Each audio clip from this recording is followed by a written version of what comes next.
Hello दोस्तों, कैसे हो आप सब लोग। क्या आपको मालूम है कोमा में जाने के बाद क्या होता है और कोमा में इंसान क्या देखता है। शायद आपको यह भी नहीं मालूम होगा कि कोमा में जाने की वजह क्या होती है। मौत एक ऐसी घटना है, हर इंसान की ज़िंदगी में कभी ना कभी घटती ही है। हालांकि जब कोई अचानक से हमसे दूर चला जाता है तो उसका झटका कुछ ज़्यादा ही लगता है।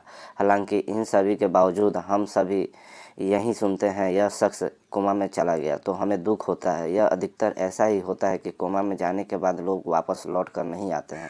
ऐसे में आपके दिमाग में कभी न कभी यह सवाल ज़रूर आया होगा कि आखिर यह कोमा होता क्या है और इस अवस्था में जाने के बाद इंसान के साथ क्या होता है।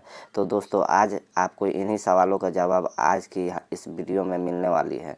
हम जानेंगे कि तो बने रहिए हमारी वीडियो के अंत तक। सबसे पहले जान लेते हैं आखिर कोमा क्या होता है। दोस्तों, सबसे पहले हमें आपको बता दें कि कोमा शब्द का मतलब होता है गहरी नींद में। ऐसे में कोई कोमा एक लंबी बेहोशी की हालत को कहा जाता है और होता है जब दिमाग पर कोई गंभीर चोट लगती है या फिर किसी और के कारण से दिमाग के अंदर रक्त संचार में गतिरोध उत्पन्न हो जाता है और इस हालत में मरीज का दिमाग तो सो जाता है या मर जाता है, पर दोस्तों शरीर पूरी तरह से एक नॉर्मल इंसान की तरह काम करता है।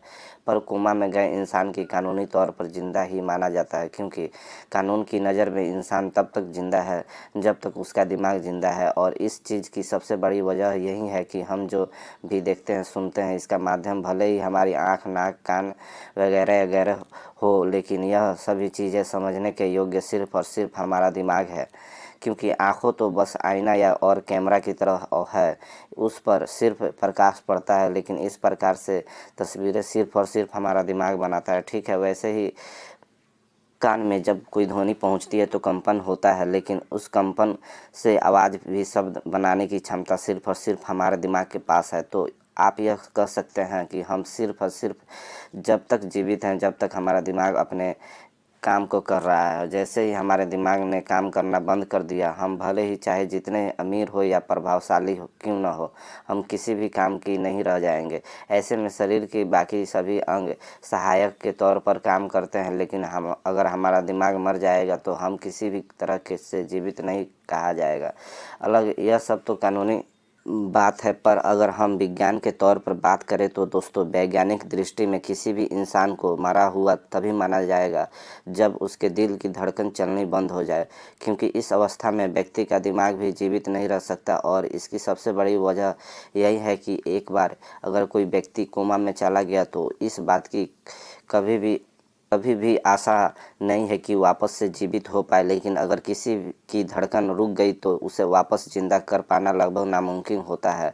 और इसी वजह से विज्ञान की नज़र में दिल की धड़कन रुक जाने पर ही व्यक्ति को मृत घोषित किया जाता है। और अगर सभी चीज़ों को क्रम में रखें तो हमें पता चलेगा कि सबसे पहले धड़कना बंद करता है, फिर शरीर में खून और ऑक्सीजन का प्रभाव होता है, उसके बाद ऑक्सीजन की सप्लाई न मिलने के कारण दिमाग काम करना बंद कर देता है।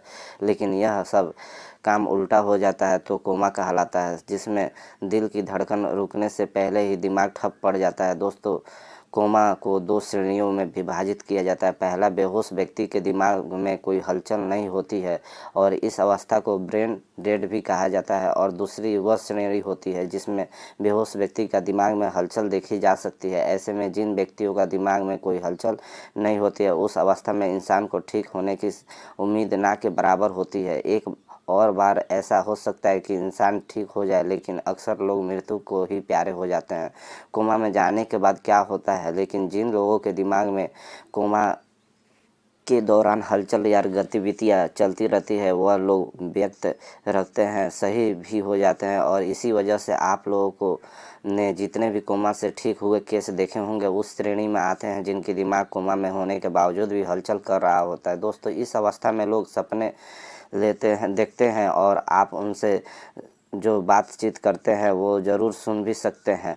हम आपको बता दें कि ऐसे कई सारे केस सामने आए हैं जहां पर कोमा से निकलकर वापस जिंदा होने वाले लोग ने बोला है कि कोमा किसी नर्क से कम नहीं है जिसमें एक व्यक्ति का तो यह भी कहना था कि कोमा के दौरान उसे महसूस होता था कि उसके चारों तरफ धुआं ही धुआं और साथ ही हर तरफ बर्फ़ भी गिर रही है और उन्हें ज़बरदस्त ठंड भी लगती है।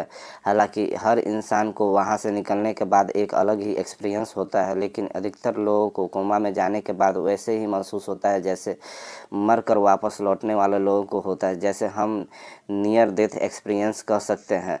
हालांकि कोमा किसी दुर्घटना से नहीं बल्कि यह मस्तिष्क के ऊपर ही चोट का परिणाम है। दिल का दौरा या मस्तिष्क घात के अलावा शराब के साथ किसी तरह का नशा मिलाकर लेना भी इंसान को कोमा में ले जा सकता है।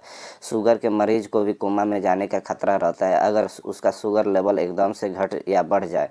ट्यूमर, दिमाग का संक्रमण या खतरनाक गैसों के बीच रहना भी कोमा में जाने की वजह बन सकती है। वैसे 50% से ज़्यादा कोमा की वजह मस्तिष्क पर गहरा आघात होता है, उसके वजह से वो जा सकते हैं। 18वीं सदी से पहले डॉक्टरों के पास इसका अनूठा तरीका था। वह मरीज का नाम लेकर जोरों से पुकारते। कई बार नाम लेने के बाद भी मरीज की आंखें ना खुल सकते और ना कोई हरकतें हो सके उसके कोमा में मान लिया जाता था। अब कोमा की जांच के लिए ग्लासको कोमा स्केल नाम का उपकरण है। यह 3 चीज़ों के जरिए जांच करता है: आँखों का खुलना या फड़कना, किसी बात पर प्रतिक्रिया या आवाज़ पर कुछ कहना। इन तीनों मामलों पर छोड़ दिए जाते हैं और जितना कम होगा माना जाता है कि मस्तिष्क पर आघात उतना ज़्यादा है, यानी कोमा से बाहर आने की संभावना उतनी ही कम है।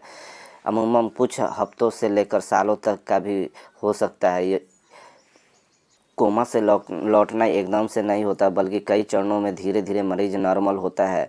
कोमा भी 2 तरह का हो सकता है। पहला है वेजिटेटिव स्टेट, जिसमें इंसान की आंखें खुली होती है लेकिन उसमें अपना या पहला है वेजिटेटिव स्टेट जिसमें इंसान की आंखें खुली होती है लेकिन उसे अपना या आसपास का कोई होश नहीं होता है। दूसरा है मिनिमली कॉन्शियस स्टेट। श्रेणी का मरीज किसी भी बात पर न्यूनतम प्रतिक्रिया देता है तो कभी बिल्कुल नहीं दे पाता है। तो कोमा अब भी चिकित्सा जगत के लिए एक रहस्य बना हुआ है और इस पर लगातार शोध चल रहा है। तो दोस्तों, अब आप समझ गए होंगे कि कोमा में जाने के बाद इंसान के साथ क्या होता है और क्या नहीं। और हम तो हमेशा ही उम्मीद करेंगे कि ईश्वर इंसान को किसी भी अवस्था में क्यों भेजते हैं लेकिन कभी उसे कोमा में ना जाना पड़े, क्योंकि वाकई यह बहुत ज़्यादा खतरनाक और दर्दनाक होता है। बाकी यह कभी आपसे किसी सगे संबंधी ने कोमा जैसे खतरनाक अवस्था का सामना किया है? अगर हाँ, तो उस व्यक्ति के बारे में हमें कमेंट में ज़रूर बताना। उन्हें भी इंटरेस्टिंग वीडियो देखने के लिए तो ऐसे ही वीडियो देखने के लिए हमारे चैनल को सब्सक्राइब ज़रूर कर लें। तो मिलते हैं आपसे अगली वीडियो में, तब तक अपना ध्यान रखिए और हमारा इंतज़ार कीजिए। Bye bye.